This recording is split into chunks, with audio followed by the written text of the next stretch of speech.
Hi, I'm Kira K. Dixon, and today Caitlyn Clark is under the umbrellas. Welcome, Caitlyn. Thanks for having me. Excited to be here. This interview with Caitlyn Clark at the Masters may not seem like much at first glance, but make no mistake, it's nightmare fuel for Caitlyn Clark haters because it shows exactly why she's dominating, not just on the court, but off it too. We all know two things by now.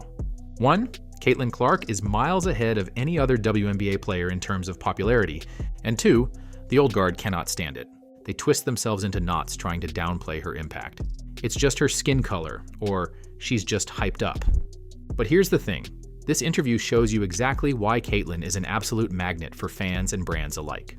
Why she's the undisputed best crossover star the WNBA has ever had. It's a masterclass, or should I say, a master's class. And more importantly, it's a skill that flies under the radar. You can block a shot or take away a passing lane, but you can't stop this. So stick around, because you're about to see why Caitlyn Clark isn't just changing the game. She's building something no player before her ever has. Also, I've got some icing on the cake at the end. Just wait until you hear her bold prediction that came true. Let's get into it. But first, subscribe for more Caitlyn Clark updates. There are going to be a lot of them this season. She's the most requested guest in the history of our show. And the Time Magazine Athlete of the Year, Miss Caitlyn Clark. Now, we all know Caitlyn Clark has absolutely dominated the offseason, and she's done it without even stepping foot on a WNBA court. Let's go rapid fire. She's getting 41 nationally televised games this season. That's 9 more than the defending champion New York Liberty. The Indiana Fever sold out over 15,000 seats for a preseason game against Brazil's national team, and now that game is being broadcast nationally on ESPN. That's a first. 6 WNBA teams have moved their home games to NBA-sized arenas, and only when the Fever come to town. And then you look at March Madness, the first NCAA tournament since Caitlyn Clark, and viewership dropped by over 10 million viewers per game in the Final Four and championship games. Even the WNBA draft ratings fell significantly compared to the year she was the headliner. Bottom line, the hype has never been bigger. The popularity contrast has never been clearer. But here's the thing. Where she's really shined has been in her high-profile public and media appearances, because what she's doing off the court right now is just as important as what she'll do on it.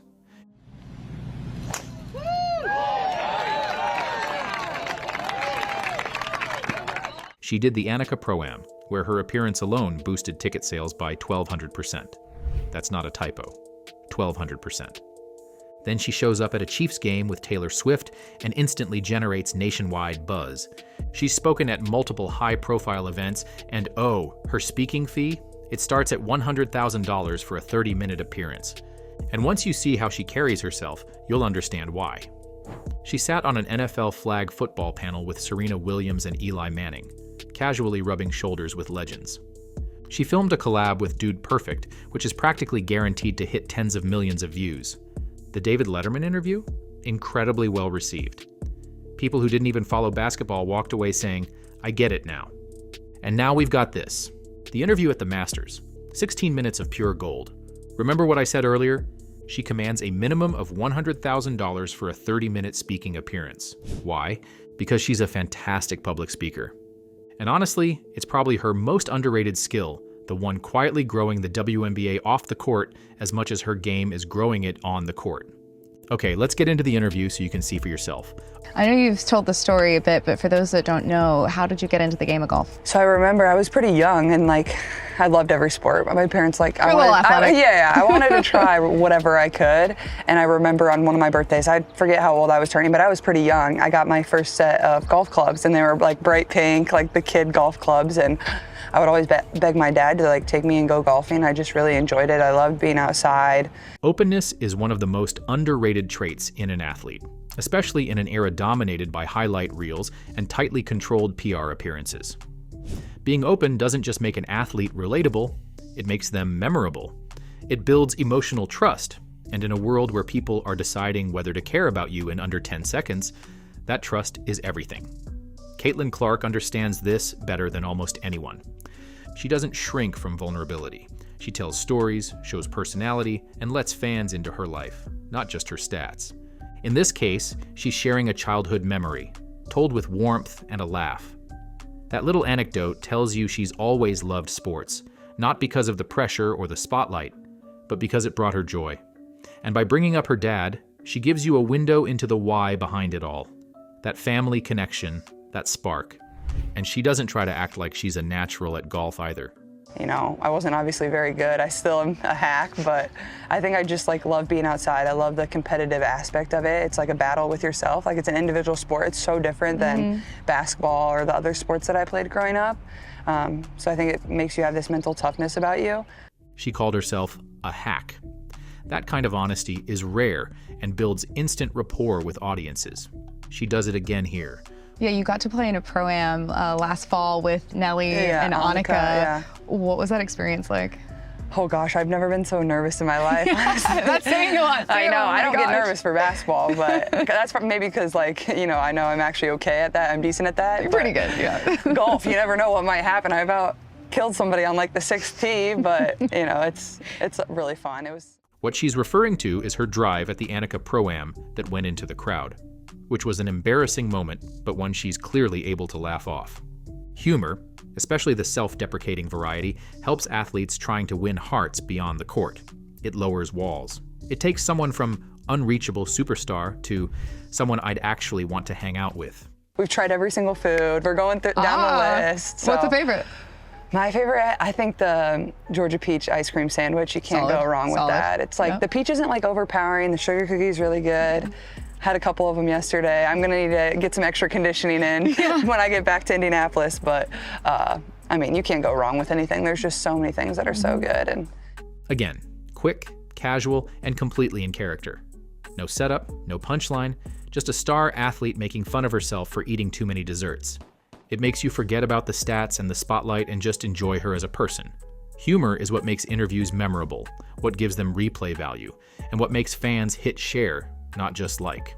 Beyond the jokes, there were some more thoughtful and serious moments where she reveals another layer, not about childhood, but about how she copes with the pressures of being an athlete. We always hear these old stories of like Michael Jordan taking his clubs on the road playing 36, or even today, Steph Curry always travels with his golf clubs. Yeah. From a physical perspective, how crazy is that? it is crazy. But also I think like understanding how much I enjoy it and how peaceful it is. It's like such a nice way to get away from basketball and what your reality is every single day, and just to do something where you can like calm your mind and be away from people and be outside. I think one of my favorite stories is when Steph Curry, I think it was the playoffs, and I think it was the finals, they had just lost and he didn't play very well. And the next day they had off and he didn't want to go to the gym, he wanted to go to the golf course and just hit balls. And then the next day he came out and had like 45 points and shot really well. And I think it just shows like how nice of a calming aspect it is for professional athletes. In a sport as intense and scrutinized as women's basketball, where every shot she takes becomes a talking point, that kind of clarity and emotional honesty hits hard. And what makes all of this even more impactful is that she's not delivering it like a polished celebrity on a press tour. She's just talking. No vanity, no rehearsed punchlines, just honest, relaxed conversation. You walk away from these clips understanding who Caitlyn is far beyond the basketball court. She's not just a star, she's a person. She has stories, she has coping mechanisms, she has flaws she'll happily laugh at, and that's what makes her magnetic. Now, while I'm sure Caitlyn is a natural, we have to remember that she's been in the spotlight for years. With her popularity, which many are jealous of, you just know the media is always looking for a slip-up in front of the camera. You can tell with Caitlyn that she's had media training. Here's an example. How would you compare the Masters tournament to, I know you've been to many sporting events. You think about like the Final Four, the NBA Finals, the Super Bowl. How does this compare to any other major sporting event in America? I honestly would probably put it number one. Oh, wow. And I think it's just so different than everything else. There's really just nothing like this. And I think honestly the aspect of like not having your phone is so unique. Like you can tell everybody is so invested and they're really just there to watch the greatness of the athletes. And even the golfers talking about it after their rounds, like they feel a different level of engagement from the fans too and how invested they are. And as they say, compliments get you far in life. She lifts up the event. She gives insight from both the athlete's perspective and the fan's perspective.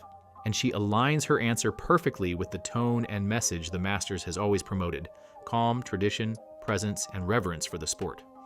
Here's another example.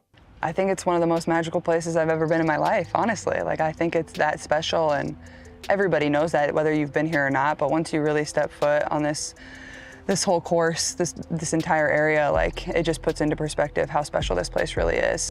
Openness, humility, humor, poise. Taken individually, these are all great traits. But together, they turn Caitlyn Clark into something way bigger than just a basketball player. She's become a cultural connector. And I think growing up, I had an older brother who played football. My grandfather was a football coach for 40+ years, and I remember going to my brother's football games, and I was like, why can't I play flag football? Like, I would have played it, I would have loved it. And you would have been great at it. I would have been okay, I don't know, maybe LA 2028, maybe I'll do 2 sports. She's not just moving through the sports world, she's linking it. She's been embraced by golf at the Annika Pro-Am and the Masters, collaborated with NFL legend Eli Manning a few times during the offseason, and was even part of a bid to bring a professional soccer franchise to Cincinnati. And every time she shows up, she brings new fans with her. That's how you grow an ecosystem. That's how you expand a league. And most people don't realize it, but Caitlyn Clark is basically the WNBA's unpaid ambassador. She's doing the marketing, the outreach, and the bridge building for free, and she's doing it better than anyone ever has. The more people see her, the more they like her. The more they like her, the more they watch her. And when they start watching her, they start watching everyone. She explains it perfectly here. It's been really fun, and obviously it's allowed me a lot of really cool opportunities and to do a lot of really cool different things, whether it's playing the Pro-Ams, whether it's be here, whether, you know, whatever it is, whether it's people just sending me golf clubs for free to try out. I'm never mad at that. I'm never mad at that. But it's super fun. I think it shows how much the game of golf is also growing. You know, I think over COVID, it certainly helped too. Like, that's when my brothers picked it up. They didn't play when we were kids, and that's when they picked it up and really started enjoying it, and now they can't get enough of it. And it's the same with a lot of my friends and teammates. So, you know, it's just such a welcoming community, and it's really fun for me to be a part of, and you know, and to bring more eyes to golf, and then in return, you know, hopefully a lot of golf fans start watching women's basketball too. And the Caitlyn Clark effect is long-lasting. And there's the buzzer. It's an even dozen for Gino Auriemma and Connecticut. The final page in the book of Beckers is title number 12 for UConn. In its first season post-Caitlyn, the NCAA women's tournament still posted its 3rd highest viewership ever. They weren't Caitlyn Clark numbers, but they were higher than before Caitlyn. That's what happens when someone breaks out of their sport and into the culture. It's not just about personal fame, it's about lifting leagues and sports. She's pulling the league forward with her media savvy, her presence, and her ability to connect. This is how fandom spreads. And Caitlyn's doing it in real time. Wheeler finds Clark from the logo. You bet! Finally, none of this works without performance. Let's be clear. All the personality, charm, and media brilliance in the world wouldn't matter if Caitlyn Clark couldn't back it up on the court. And she absolutely does. Night after night, she delivers. That's what makes the rest of it land. There are plenty of athletes who can talk a good game, drop a funny quote, or handle an interview well. But if you're not producing, if you're not dominant, none of it sticks. Caitlyn doesn't just talk, and she performs. Clark trying to shake free Mabry all over her. Here is Clark. Clark separating, taking, and hitting. Caitlyn Clark with a difficult look from deep. She's breaking records, hitting logo threes, and leading teams on deep runs. She's doing all of this under pressure, under the spotlight, and still rising. That's why her confidence never feels cocky. That's why her interviews feel earned, because they are. The foundation is her game, and she builds everything else on top of that. It's one thing to dominate the game. It's another thing entirely to dominate the conversation around the game. And Caitlyn Clark is doing both. That's why she's different. That's why she's already more than a player. She's a phenomenon. She shows up on the court with unmatched performance, and then shows up off the court with presence, poise, and personality. She understands that every camera, every mic, every casual conversation is part of building something bigger than just a stat sheet. It's about legacy, it's about reach, and she's nailing all of it in real time. She's clearly taken cues from the best. Do you think that this accomplishment, combined with all your others, vaults you over the Johnsons and Birds and Russells and Chamberlains? No, because I think that's something that I really can't say can be established. Each one of us play in our different eras, with different teams, with different levels of success. And to compare all of them and say one's better than the next, it's an unfair justice to the art or to the artists. Caitlyn's not the first athlete to understand the power of media. Some of the greatest to ever do it knew that interviews weren't just a formality, they were a strategy. Michael Jordan was the blueprint. He was always calm, deliberate, and in control. Every word elevated him and the brand of basketball. He understood that his legacy wasn't just built on championships, it was built on how he carried himself. Serena Williams was the same way, fierce on the court, but articulate and composed in every post-match press conference. She handled pressure, criticism, and praise with grace, never shrinking from the moment, but never letting it define her either. She used her voice to speak on everything, from sport to identity, and she did it with clarity and confidence. Steph Curry has mastered the balance of relatability and professionalism. He's lighthearted, funny, even goofy at times, but always in control of the narrative. He knows when to joke and when to lock in, and fans love him because he feels human, without ever seeming careless. Kobe Bryant, especially later in his career, became one of the most thoughtful and intellectually sharp voices in sports. Early on, he learned how to work the media, and by the end, he was delivering masterclasses in leadership, legacy, and mindset every time he sat down for an interview.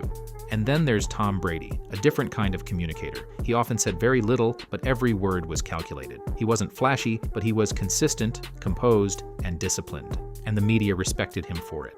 These athletes understood that media isn't just about answering questions, it's about owning the moment. And that's exactly what Caitlyn Clark is doing now. In her own way, on her own terms, and with the same kind of mastery. When you know how to talk, everything changes. The public listens longer. The media promotes you more. Brands start lining up. And maybe most importantly, casuals start paying attention. People who didn't care about your sport now suddenly do, because they're drawn to you. That's the difference between being great and being magnetic. Oh, and it doesn't hurt when you're able to predict the future. Remember how I said she made a bold prediction that came true? Check this out. So coming into the tournament, I was rooting for Ludwig. I wanted him to win, but I think Rory's going to do it, which I think is going to be really cool. And I think everybody, we were sitting at the 18th green yesterday on Friday, and you could just tell everybody was cheering extra hard for him, and he had a really good day, so that was really fun to watch. I think it would be very memorable to be here for that. Again, it's icing on the cake. But this was the most rewatched part of her interview, so I thought I'd include it for fun. It's the kind of stuff that gets golf fans talking about Caitlyn Clark, and it gives her credibility. She's not just walking in with no clue what's going on, she's clearly informed, and that's the kind of stuff that brings in new fans. The Caitlyn Clark crossover in full effect. She's not just dynamite on the court, she's the most watchable, most shared, and most talked about figure in the game. Because she's one of the rare few who can perform and communicate with equal precision. And that's the formula. That's why she's everywhere. That's why she's dominating. Not just the scoreboard, but the spotlight. Like I said, she's the WNBA's ambassador everywhere she does, and she's essentially doing it for free. If you're still here, leave a basketball emoji in the comments. Thanks for watching. See you next time.